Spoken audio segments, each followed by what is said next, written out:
Good morning বন্ধুরা, একটা নতুন ভিডিওতে তোমাদের সবাইকে অনেক স্বাগত জানাই আর অনেক অনেক ভালোবাসাও জানাই। আমি তো মুনমুন, তোমাদের বন্ধু। আর আজকেও চলে এসেছি একটা নতুন ভিডিও নিয়ে।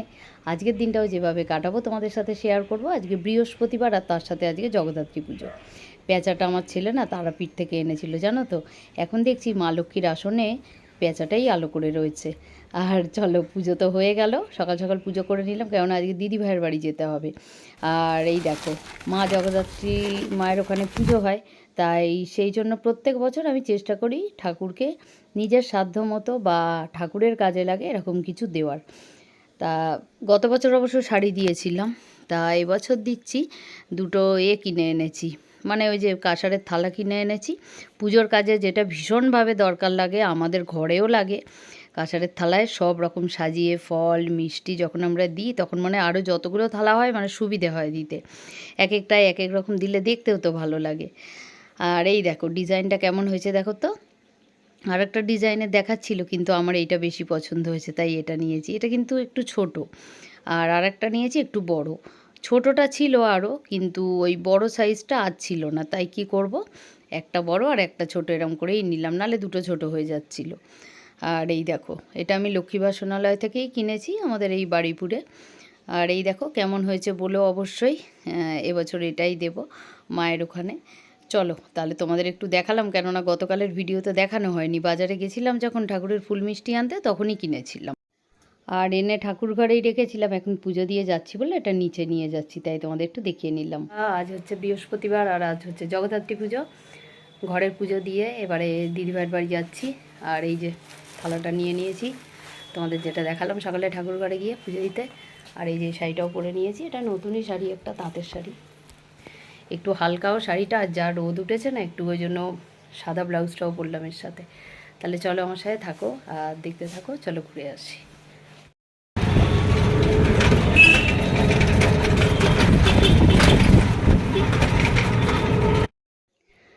ঠাকুরের মিষ্টিটা কিনেই একেবারে উঠে পড়েছি টোটোতে। তবে আমি একাই প্যাসেঞ্জার দেখছো। তবে ওই ভাইটাকে আমি রেলগেট পর্যন্ত আসার পর বললাম আমার দিদিভাইয়ের বাড়ির ঠিকানাটা দিয়ে যে ওখানে যাবে, বললো হ্যাঁ। তাই আমার সত্যিই খুব সুবিধে হলো, নাহলে আবার পাল্টাপাল্টি করা, কেননা দুটো টোটো করে যেতে হয়, একটা চেঞ্জ করে। আর এই দেখো, এই দোকানগুলো চোখে পড়লেই রাস্তায় একেবারে বুঝিয়ে দেয় যে শীত কিন্তু এসে গেছে, আর কয়েকটা দিনের অপেক্ষা, তাই না? ব্ল্যাঙ্কেটগুলো খুব সুন্দর। আর এই দেখো বন্ধুরা, এখানে তো প্রচণ্ড কাঠফাটা রোদ উঠেছে আজকে। আজকে মেয়েকে সকালে স্কুলে দিতে গিয়েই দেখেছি খুব রোদ। এখানেও একটা জগদ্ধাত্রী পুজো হয়েছে, এটা আমার দিদিভাইয়ের বাড়ির বেশ কিছুটা আগে। আর এই দেখো এসে গেছি দিদিভাইদের বাড়িতে। এটাই গেটটা করেছে, আমি যে ঠাকুরের কাছে এসছি মায়ের কাছে পুজো দিতে, এটা সেই পুজোটাই। আর এই যে গেটটা রাত্রে হয়তো খুবই সুন্দর লাগবে লাইট জ্বেলে, সেটা তো আর দেখাতে পারলাম না, কেননা আমি সকালে এসেছি আর এসেও গেছি। দেখো খুব অপূর্ব সুন্দর হয়েছে ঠাকুরটা। আর এবছর 19 বছর হলো এই পুজোটা, সামনের বছর 20 বছর। খুব ভালো পুজো হবে আরও আশা করি। যাবো তো অবশ্যই, তোমাদের সাথেও শেয়ার করব। মায়ের মুখটাও হয়েছে অপূর্ব। এখানে প্রত্যেকটা বছরই পুজোর নিয়ম থেকে শুরু করে সবই খুব ভালো হয়। আমার দিদিভাই বসে আছে। আর তোমাদের প্যান্ডেলটাও একটুখানি দূর থেকে দেখিয়ে দিই। আর এবছর এখানে সবার জানো তো মানে চক্ষু পরীক্ষা হচ্ছিল, এমনি বিনামূল্যেই। তাই এখানে আমারও নামটা লিখিয়েছিলাম, কিন্তু তখন আমি এবছর অষ্টমীর অঞ্জলিটা দেয়া হয়নি, সপ্তমীর অঞ্জলিটা দিয়েছি। তখন অঞ্জলিটা দিতে গেছি বলে আর দেখায়নি, অবশ্য ছিল অনেকক্ষণ ডাক্তারবাবু, কিন্তু দেখানো হয়নি। আর এবছর 48 ঘন্টা খবরের তরফ থেকে এখানে ওদের প্রাইজও দিল। মায়ের একটা কি সুন্দর দেখো মূর্তি, খুব সুন্দর লাগলো। আর এখানে এসে আমাদের সবাইকেও জিজ্ঞেস করলো পুজোর সম্বন্ধে আমাদের কী অভিজ্ঞতা, সেটাও আমরা আমাদের মনের মতো করেই বললাম, যতটা ভালো লাগে ততটাই। আর এই যে দিদিভাই আমি সবাই বসে আছি।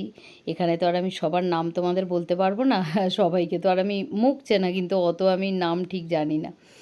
আর এখানে ঠাকুরমশাইও খুবই সুন্দর পুজো করেন, খুব ভালো হয় পুজোটা।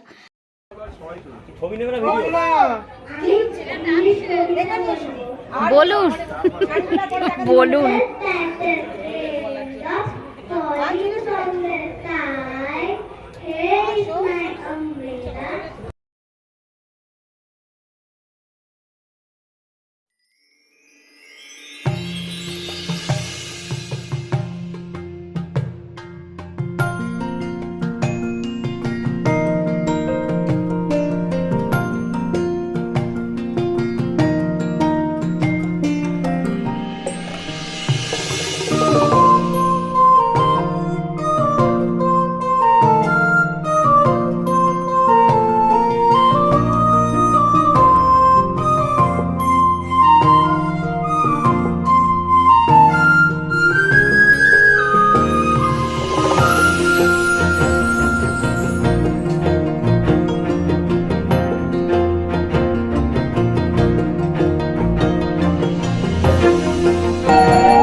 পুজো দেওয়া হয়েও গেছে আমার, আর অষ্টমীর পুজো এখন হতে অনেক দেরি, সবে পুজোয় বসেছে, আর অঞ্জলিও হবে দেরি করে। তবে এবছর প্রদীপটা আমার জ্বালা হলো না। মেয়েকে তো মানে স্কুলে পাঠিয়েছিলাম আজকে, তাই ও চলে আসবে, তোমাদের দাদাই আজকে ওকে নিয়ে এসছে। আগে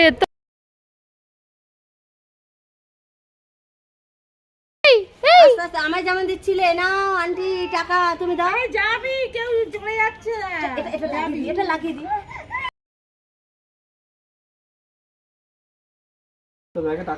চলো বন্ধুরা, এবারে বাড়ি যাই, সবার সাথে দেখা হলো, গল্প হলো, কথা হলো, পুজো হলো, অঞ্জলি দেওয়া হলো, সবই হলো। আর এখানে টুপাইয়ের মেয়েটারও বেশ কথাগুলো শুনছিলাম, এখন আস্তে আস্তে বড় হচ্ছে, ওদের কথাগুলো শুনতে খুবই ভালো লাগে। আর এখান থেকে এবারে সোজা আমি বেরিয়ে চলে এসেছি বিশালক্ষী মায়ের মন্দিরে, কেননা ফেরার পথে দেখলাম বিশালক্ষী মায়ের মন্দিরে ভোগ দিচ্ছে। আমার ছেলে মেয়ে তো প্রচণ্ড ভালোবাসে খেতে, দিদিভাইয়ের বাড়ি থেকে এনেছি।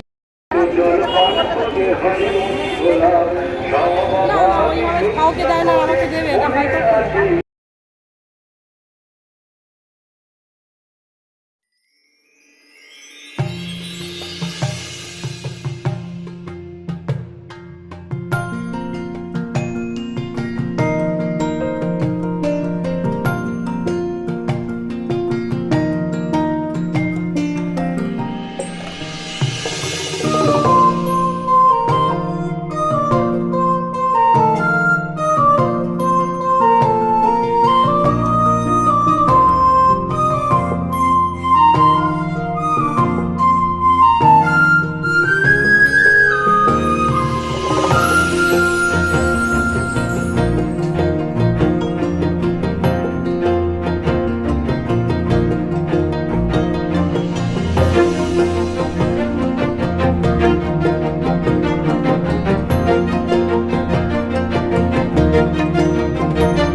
বাড়িতে চলে এসেছি, আর চলো তোমাদের দেখাই কি আনলাম আমি।